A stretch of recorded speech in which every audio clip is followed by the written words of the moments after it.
Chaos, it continues for the fourth day through downtown Los Angeles as protesters launch riots against immigration enforcement.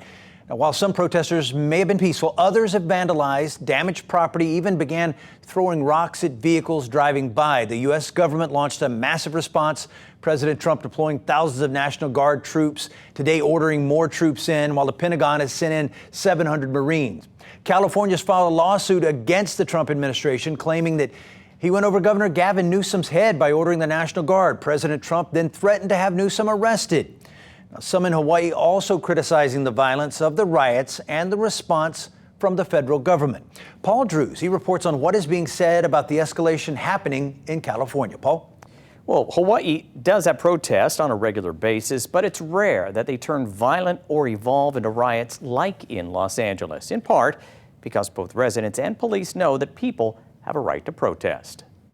Our goal really is to let people protest as it's their right, but let it happen in a way where it's a little more organized and it's not chaos and property damage and violence. One of the ways Honolulu police do that is by talking with protesters first before deploying officers. Typically what we like to do is get with the protesters first, identify what it is that they're protesting about, and then we'd like to provide them space and opportunity to protest safely within, so nobody gets hurt, there's no violence or anything like that. And then that also establishes a conduit of communication between us and the protesters, and then that way there's no misunderstandings.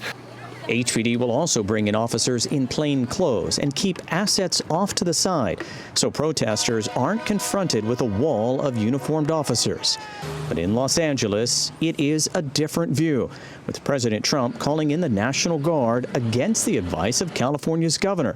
He, along with other Democratic governors, including Hawaii's Josh Green, issued a statement saying President Trump's move to deploy California's National Guard is an alarming abuse of power. They feel the National Guard should only be activated when called for by a state's governor. The president wants to use the military to basically quell anything that's related to free speech, anything that's related to protests about what's going on with immigration and the raids that are happening. But not everyone agrees. He's the president. He can do what he wants to do. There's nothing you can do about that. What many do agree on, a lot of civil unrest, and it's very sad to see that two sides cannot get along. And that people have a right to protest.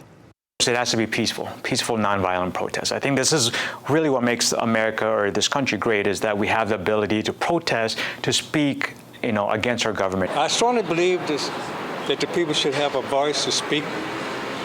But for the riot, I disagree with that.